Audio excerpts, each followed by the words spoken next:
हाय, मैं हूँ RJ queen और तुम अभी सुन रहे हो एनी बुक समरीज, वो जगह जहाँ किताबें सिर्फ पढ़ी नहीं जाती, महसूस की जाती हैं।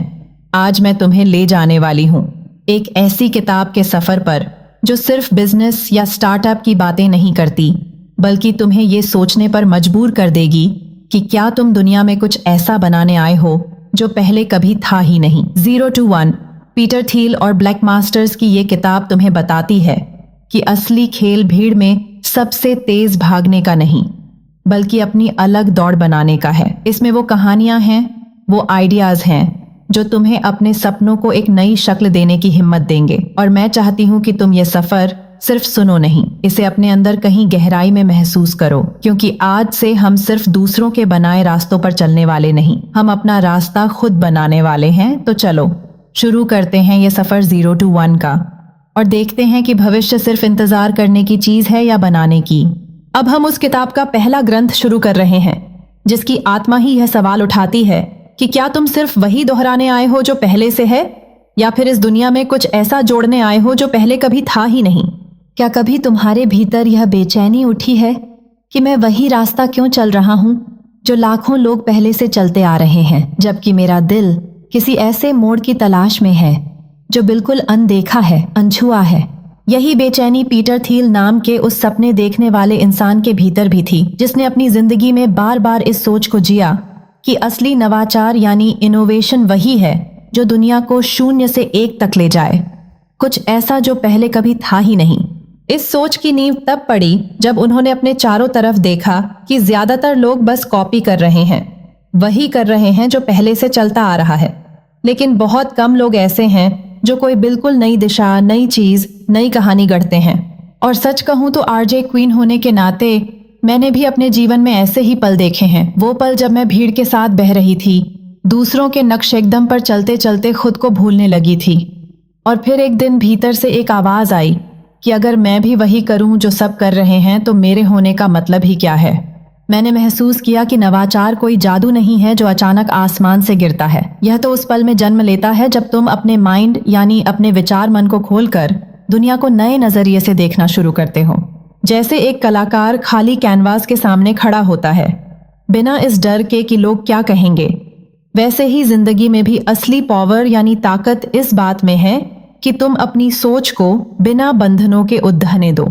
अगर आज तुम अपनी नौकरी, अपने रिश्ते या अपने काम में बस वही कर रहे हो जो सब करते हैं, तो थोड़ा रुक कर सोचो, क्या तुम्हारे पास वो एक कदम है जो दुनिया को बदल सके, या कम से कम तुम्हारी अपनी दुनिया को। क्योंकि 0 से 1 का सफर वही तय कर सकता है जो डर से नहीं बल्कि उम्मीद से देखता है। और मैं चाहती हूँ कि तुम आज से ये सफर शुरू करो, अपने भीतर उस चिंगारी को पहचानो, क्योंकि आने वाले कल की सबसे खूबसूरत चीजें आज तुम्हारे दिल और दिमाग में पल रही हैं। और यही सोच हमें लेकर जाती है इस किताब के अगले अध्याय की तरफ, जिसका नाम है पार्टी की तरह चुनौती, जहां हर चुनौती एक नई शुरुआत का रूप ले लेती है। अब हम इस किताब का दूसरा अध्याय शुरू कर रहे हैं, एक ऐसा अध्याय जो तुम्हारे दिल में सीधा उतरकर यह सवाल रख देगा कि क्या तुम भविष्य को सिर्फ आने देने वाले हो या उसे अपने हाथों से गढ़ने वाले हो। कभी तुमने सोचा है कि कल का चेहरा कैसा होगा? क्या उसमें वो रंग होंगे जो तुम्हारे सपनों में हैं, या वो बस भीड़ के बहाव में वैसे ही बनेगा जैसे बाकी सबका बनता है। पीटर थील जैसे इंसान, जिन्होंने अपनी जिंदगी में बार बार देखा कि दुनिया वही पाती है जो बनाने की हिम्मत वो जुटाती है, इस सोच को लेकर चलते थे कि प्रगति कोई ताश का पत्ता नहीं है जो हवा में उड़कर तुम्हारी गोद में गिर जाए। यह तो मेहनत, सोच और इरादे से गढ़ी जाने वाली चीज है। उन्होंने महसूस किया कि ज्यादातर लोग बस उम्मीद में जीते हैं कि समय सब ठीक कर देगा, लेकिन बहुत कम लोग वो होते हैं जो समय को पकड़कर उसकी दिशा बदल देते हैं। और सच कहूं तो आरजे क्वीन होने के नाते मैंने भी अपने जीवन में ऐसे ही पल देखे हैं जब मैं चाहती थी कि कोई चमत्कार हो और मेरी मुश्किलें खुद ब खुद हल हो जाएं। लेकिन चमत्कार तब हुआ जब मैंने अपनी किस्मत की लगाम खुद थाम ली। जैसे एक बंजर जमीन पर अगर बारिश का इंतजार करते रहो तो साल बीत जाते हैं, लेकिन अगर तुम फावड़ा उठाकर मिट्टी पलटो, बीज डालो, पानी दो, तो मौसम चाहे जैसा हो कुछ न कुछ उग ही आता है।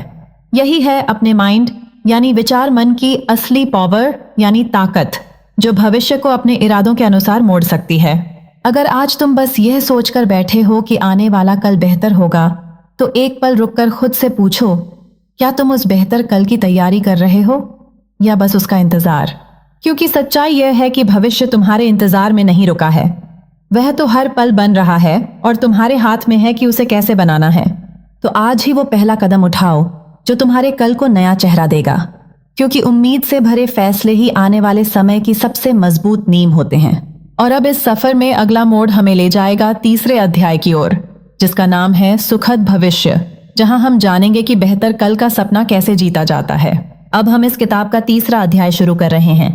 एक ऐसा अध्याय जो हमें वापस उस दौर में ले जाता है जब दुनिया तकनीक के जादू में खोई हुई थी और हर कोई मान बैठा था कि अब सब कुछ हमेशा ऊपर ही जाएगा। लेकिन कभी तुमने सोचा है कि जब सपनों की इमारत रेत पर खड़ी हो तो उसका गिरना सिर्फ समय की बात होती है? पीटर थील उस समय की हलचल और लालच के गवाह थे जब 1999 में .com का बुखार दुनिया के सिर चढ़कर बोल रहा था। हर कंपनी इंटरनेट का नाम जोड़ते ही अरबों की कीमत पर बिक रही थी और ऐसा लगता था मानो अब अमीरी सिर्फ एक क्लिक दूर है। लेकिन फिर आया सच का झटका, जब यह बुलबुला फूट गया और हजारों कंपनियां रातों रात मिट्टी में मिल गईं। और सच कहूं तो आरजे क्वीन होने के नाते मैं भी अपने जीवन में ऐसे ही एक बुलबुले में फंस चुकी हूं। वो दौर जब मुझे लगा कि अब सब कुछ हमेशा अच्छा ही रहेगा। मैं भीड़ के जोश में बहकर बिना सोचे समझे फैसले लेने लगी, लेकिन जैसे ही हालात बदले वो नकली चमक धूल में बदल गई। उस समय मैंने समझा कि किसी भी सपने को उड़ान देने के लिए सिर्फ जोश नहीं, बल्कि ठोस आधार, धैर्य और सच्ची तैयारी चाहिए। जैसे एक पेड़ अगर मिट्टी में गहराई तक जड़ नहीं जमाए तो पहली आंधी में गिर जाता है, वैसे ही जिंदगी के सपने भी बिना सही नींव के टिक नहीं पाते।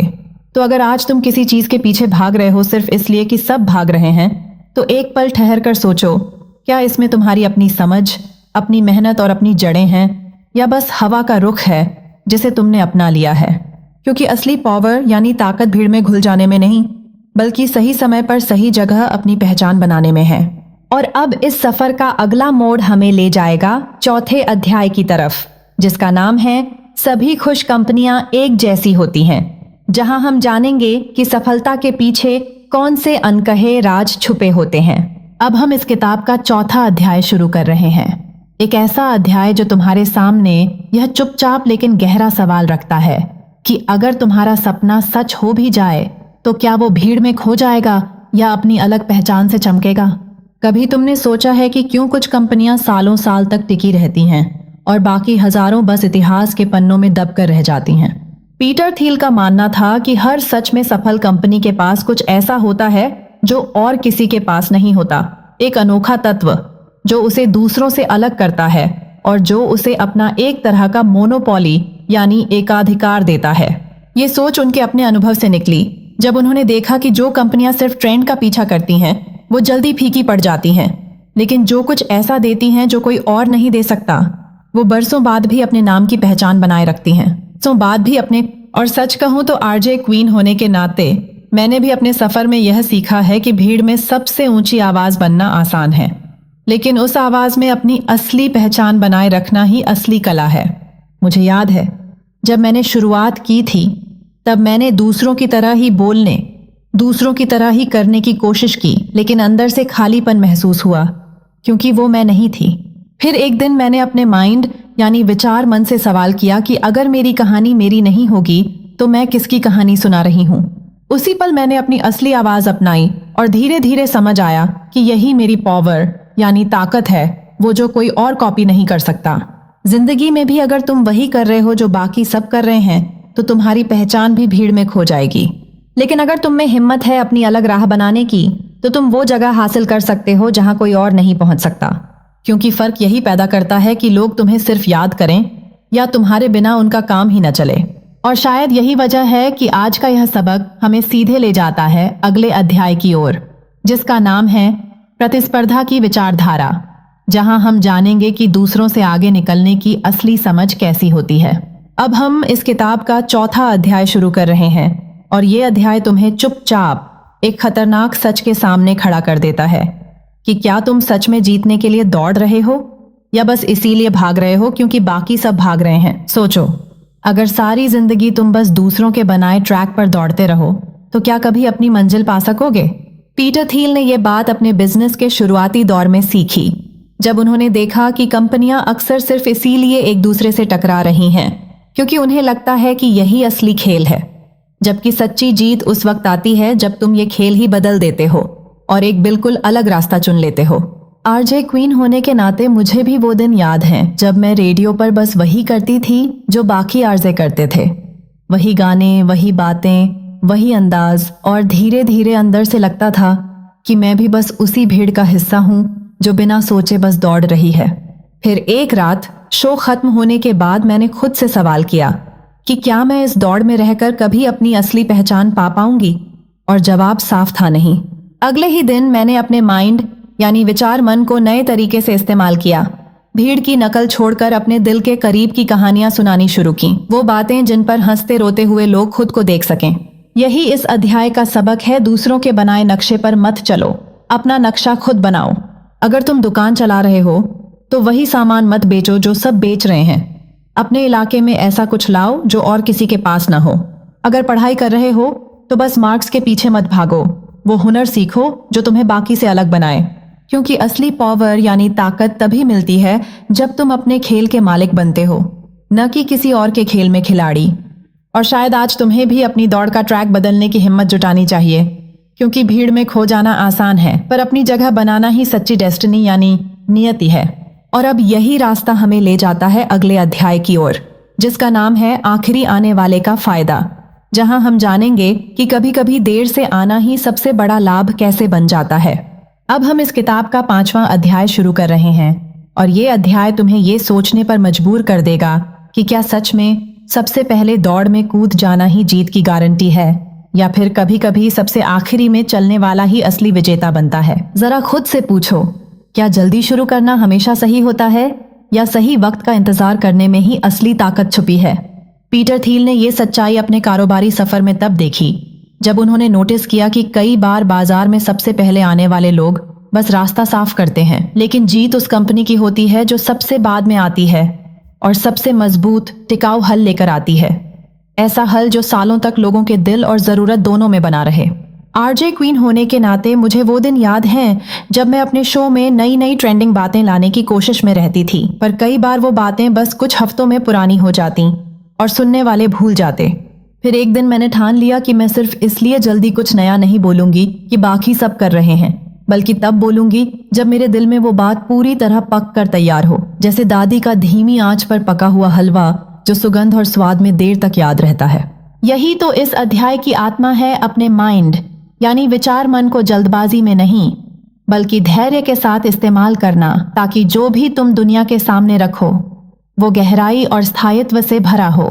चाहे तुम कोई कारोबार शुरू कर रहे हो, नया हुनर सीख रहे हो या किसी रिश्ते में कदम रख रहे हो, पहले देखने समझने का वक्त लो, गलतियों से सीखो और फिर ऐसा कदम बढ़ाओ जो तुम्हें सालों तक संभाले रखे।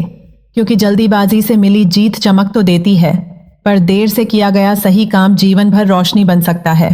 तो शायद आज ही अपने अंदर ये हिम्मत पैदा करो कि भीड़ से पीछे रहकर भी सही समय पर अपनी चाल चल सको, क्योंकि कभी कभी आखिरी आने वाला ही सच में सबसे आगे निकल जाता है। और अब ये कहानी हमें ले जाएगी अगले अध्याय की ओर, जिसका नाम है आप एक लॉटरी टिकट नहीं है, जहां हम समझेंगे कि जिंदगी को किस तरह अपने हाथ में लेकर उसे अपने हिसाब से गढ़ा जाता है।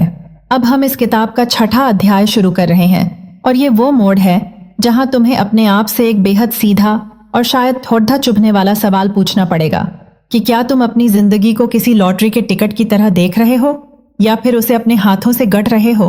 सोचो, अगर सब कुछ बस किस्मत पर छोड़ना ही असली खेल होता तो मेहनत, हुनर, सोच समझ की योजना का क्या मतलब होता। पीटर थियल ने यह अध्याय तब लिखा जब उन्होंने अपने सफर में यह महसूस किया कि दुनिया में कई लोग अपने सपनों को बस भाग्य की मेहरबानी मानकर बैठे रहते हैं, लेकिन असली खिलाड़ी वही होते हैं जो अपने माइंड यानी विचार मन का इस्तेमाल करते हैं, अपनी डेस्टिनी यानी जीवन नियति को अपने फैसलों और मेहनत से मोड़ते हैं और हालात के साथ सिर्फ निगोशिएशन यानी बातचीत नहीं करते बल्कि उन्हें पूरी तरह बदल डालते हैं। मुझे याद है एक बार मैंने भी अपने रेडियो करियर में सोचा था कि अगर किस्मत में होगा तो मुझे बड़ा शो अपने आप मिल जाएगा, पर सालों बीत गए और कुछ नहीं बदला। तब एहसास हुआ कि किस्मत दरअसल वही दरवाजा खोलती है जिसे तुम पहले खुद ठोक पीट कर मजबूत बनाते हो। मैंने हर दिन अपने बोलने के अंदाज पर काम किया, नई कहानियां ढूंढी, अपने अंदर के डर को खोद खोद कर निकाला। और फिर वो दिन आया जब मेरे शो को इतना प्यार मिला कि लगता था जैसे ये हमेशा से मेरा हक था। लेकिन सच ये था कि वो मेरी मेहनत, मेरी योजना और मेरे यकीन का नतीजा था, न कि कोई अचानक आई किस्मत की लहर। इस अध्याय की सीख इतनी साफ है कि तुम इसे आज ही अपना सकते हो। जैसे अगर तुम पढ़ाई कर रहे हो तो सिर्फ अच्छे अंक के सपने देखने से कुछ नहीं होगा। तुम्हें हर रोज उस सपने के लिए सही तरीके से मेहनत करनी होगी। अगर कारोबार कर रहे हो तो बस उम्मीद करना काफी नहीं। अपने प्रोडक्ट और अपनी टीम को इस तरह तैयार करो कि बाजार तुम्हें नजरअंदाज ही ना कर सके। और शायद यही पल है जब तुम्हें खुद से कहना होगा कि मैं कोई लॉटरी टिकट नहीं हूं, मैं अपनी तकदीर का खुद लेखक हूं। क्योंकि किस्मत दरअसल तब सबसे ज्यादा चमकती है जब उसे तुम्हारी मेहनत का आईना मिल जाता है। और अब ये सफर हमें ले जाएगा अगले अध्याय की तरफ। अगला बिल गेट्स बनने की कोशिश मत करो, जहां हम समझेंगे कि क्यों किसी और की परछाई बनकर नहीं बल्कि अपनी पहचान गढ़कर ही असली ऊंचाई पाई जाती है। अब हम इस किताब का 7वां अध्याय शुरू कर रहे हैं और ये वो पल है जब मैं चाहती हूं तुम खुद से ईमानदारी से पूछो कि क्या तुम वाकई जानते हो कि जिस राह पर तुम भाग रहे हो वहां सच में तुम्हारे सपनों का सोना दबा है या तुम बस भीड़ की धूल में अंधे होकर दौड़ रहे हो। सोचो, अगर मेहनत करनी ही है तो क्यों ना उस जगह करो जहां सबसे ज्यादा मूल्य यानी असली कीमती असर बन रहा हो। पीटर थील ने ये अध्याय तब लिखा जब उन्होंने देखा कि कितने लोग अपनी पूरी ताकत उन कामों में झोंक देते हैं जिनका न तो भविष्य में कोई बड़ा असर होता है और न ही वे बाजार में कोई गहरी पहचान बनाते हैं। जबकि असली खेल यही है कि तुम्हारा माइंड यानी विचार मन पहले ये तय करे कि किस बाजार में सबसे बड़ी डेस्टिनी यानी नियति छुपी है और फिर वहां अपना सब कुछ लगा दो। मुझे याद है मेरे रेडियो करियर के शुरुआती दिनों में मैं बस इतना जानती थी कि ऑन एयर आना है, अच्छा बोलना है, शो चलाना है, लेकिन ये नहीं समझती थी कि असली ताकत किस कंटेंट में है, कौन सी कहानियां लोगों को बार बार लौट कर लाती हैं। फिर एक दिन मैंने एक शो किया जिसमें मैंने श्रोताओं की छोटी छोटी निजी जीतों की बातें सुनाई और फोन कॉल्स का सैलाब आ गया। तब मुझे समझ आया कि लोग बस हंसी ठिठोली नहीं बल्कि अपने जीवन का हिस्सा बनने वाला कंटेंट चाहते हैं। उसी दिन से मैंने अपना हर शो इसी दिशा में मोड़ दिया और धीरे धीरे ये मेरी पहचान बन गया। ये सीख सिर्फ रेडियो तक सीमित नहीं, अगर तुम कपड़ों का कारोबार करते हो तो भी तुम्हें ये जानना होगा कि असली मांग कहाँ है, कौन सी समस्या का हल तुम्हारा प्रोडक्ट दे सकता है और फिर उसी दिशा में अपनी पूरी मेहनत लगानी होगी। यही सोच तुम्हारे निवेश, तुम्हारे विकास और तुम्हारी सफलता की नींव है। तो हाँ, पैसों के पीछे चलो, लेकिन आंख बंद करके नहीं, समझदारी से, सही दिशा में और उस जगह जहां तुम्हारी मेहनत सोना बन जाए।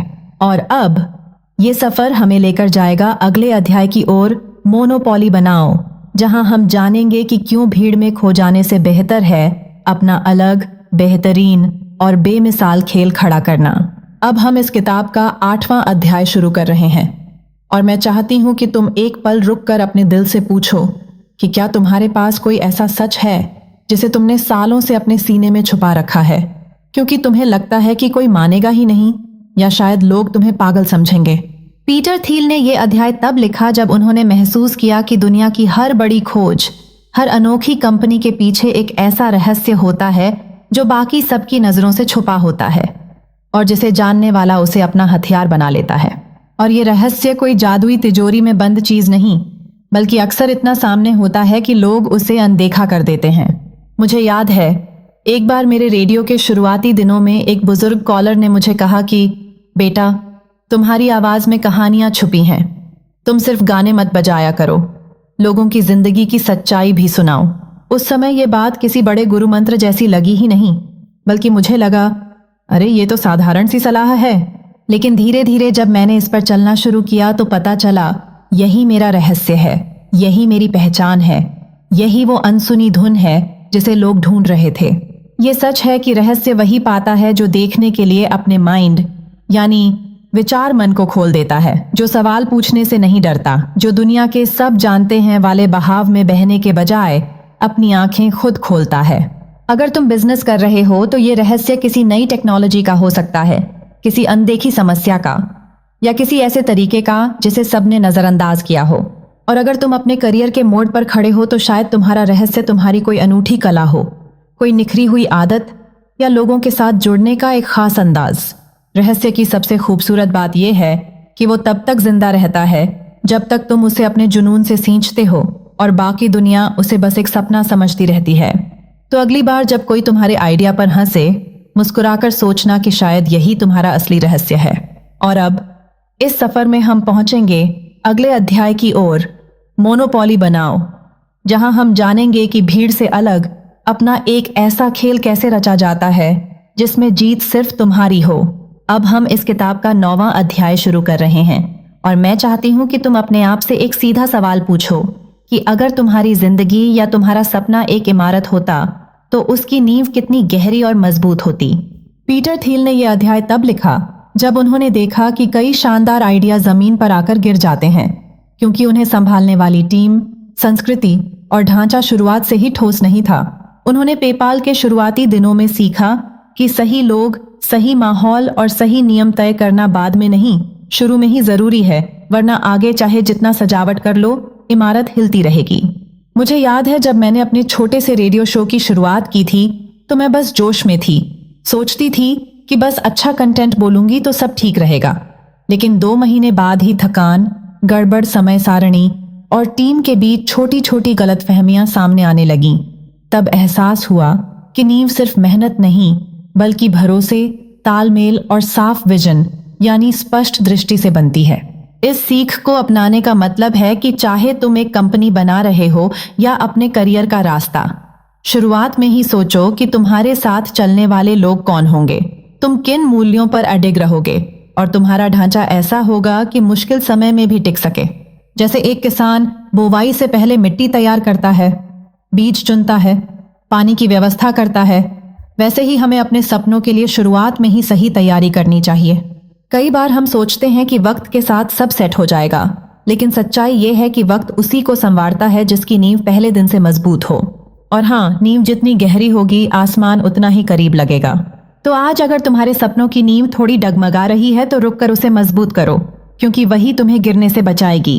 अब हम इस किताब का 10वां अध्याय शुरू कर रहे हैं और मैं तुमसे एक सवाल पूछना चाहती हूँ जो शायद तुम्हारे दिल के सबसे कोमल कोनों को छू लेगा कि क्या तुम्हारे साथ चलने वाले लोग सिर्फ सफर में साथ हैं या सच में तुम्हारे सपनों के लिए तुम्हारे साथ जान देने को तैयार हैं। पीटर थील ने यह अध्याय तब लिखा जब उन्होंने पेपाल में एक ऐसी टीम देखी जो बाहर से तो बस सहकर्मी थी, लेकिन भीतर से एक माफिया यानी परिवार जैसी थी, जहां हर कोई एक दूसरे के लिए खड़ा था और किसी एक का सपना सबका मिशन बन जाता था।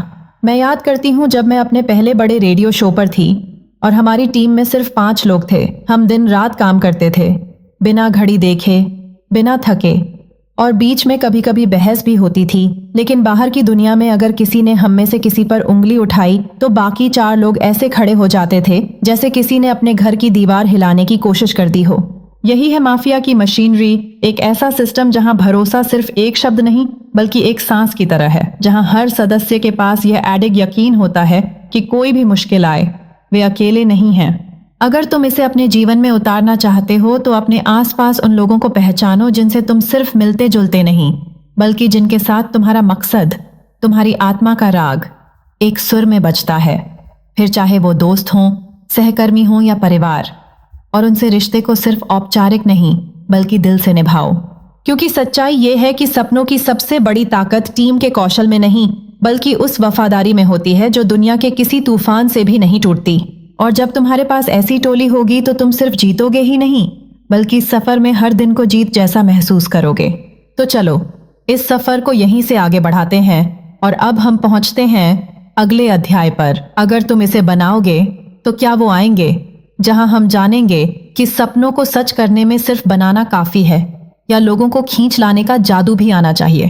अब हम इस किताब का 11वां अध्याय शुरू कर रहे हैं और मैं तुमसे सीधा एक सवाल पूछना चाहती हूँ जो शायद तुम्हारे दिल में हलचल मचा दे कि क्या सिर्फ किसी चीज को बना देना ही काफी है या असली चुनौती है उसे लोगों तक पहुंचाने का रास्ता खोजना। पीटर थील ने यह अध्याय तब लिखा जब उन्होंने अपनी कंपनियों में ये देखा कि कितने ही शानदार आइडिया और प्रोडक्ट, उत्पाद सिर्फ इसलिए गुमनाम रह गए क्योंकि बनाने वालों ने सोचा कि लोग तो खुद ही आ जाएंगे, उन्हें लाने के लिए कोई जादू नहीं करना पड़ेगा। मैं तुम्हें अपना एक किस्सा सुनाती हूँ। जब मैंने अपने रेडियो शो के लिए एक बेहद भावनात्मक सीरीज तैयार की थी, रात रात भर जागकर हर कहानी को इस तरह बुना था जैसे दिल से निकली हो। और मैंने सोचा कि ये इतनी सच्ची है कि लोग खुद ही सुन लेंगे। लेकिन हकीकत ये थी कि बिना किसी कोशिश के, बिना लोगों को इसके बारे में बताने के, वो कहानियां कहीं भीड़ में खो गईं। और तब समझ आया कि रचना सिर्फ आधा सफर है, बाकी आधा सफर है पता है उस रचना को सही कानों और सही दिलों तक पहुंचाना। इस सीख को अगर तुम अपनी जिंदगी में उतारना चाहते हो तो मान लो कि तुमने कोई नया कौशल सीखा, कोई अनोखा प्रोजेक्ट किया या कोई सेवा शुरू की। तो बस इंतजार मत करो कि लोग खुद तुम्हारे पास आएंगे। तुम्हें खुद जाना होगा, बताना होगा। लोगों के मन और ध्यान के दरवाजे खटखटाने होंगे, चाहे वो मुलाकात हो, प्रस्तुति हो या सोशल जगत में आवाज उठाना। क्योंकि बिना इस जुड़ाव के तुम्हारा सपना बस तुम्हारे कमरे में बंद रह जाएगा। और सच्चाई ये है कि जब तुम अपनी मेहनत को दुनिया के सामने रखने का साहस करते हो तो वो सिर्फ एक पेशकश नहीं रहती, वो एक निमंत्रण बन जाती है जिसमें तुम्हारी आत्मा की सबसे गहरी परतें झलकती हैं। तो चलो इस सफर को आगे बढ़ाते हैं और अब हम पहुंचते हैं अगले अध्याय पर, मनुष्य और मशीन, जहां हम देखेंगे कि इंसानी सोच और तकनीक मिलकर कैसे आने वाले कल का नक्शा खींचते हैं। अब हम इस किताब का 12वां अध्याय शुरू कर रहे हैं और मैं तुमसे एक सवाल पूछना चाहती हूँ जो शायद तुम्हारे भीतर एक अजीब सी खामोशी और हलचल दोनों पैदा कर दे। कि क्या तुम्हें डर है कि एक दिन मशीन तुम्हारी जगह ले लेगी, या तुम यकीन करते हो कि वो तुम्हारे साथ कंधे से कंधा मिलाकर चल सकती है। पीटर थिल ने यह अध्याय तब लिखा जब वो टेक्नोलॉजी, प्रौद्योगिकी की दुनिया में गहरे उतर चुके थे और उन्होंने देखा कि लोग मशीनों को या तो खतरे की तरह देखते हैं या फिर चमत्कार की तरह। लेकिन बहुत कम लोग समझते हैं कि असली जादू तब होता है जब इंसान और मशीन एक टीम की तरह साथ काम करते हैं।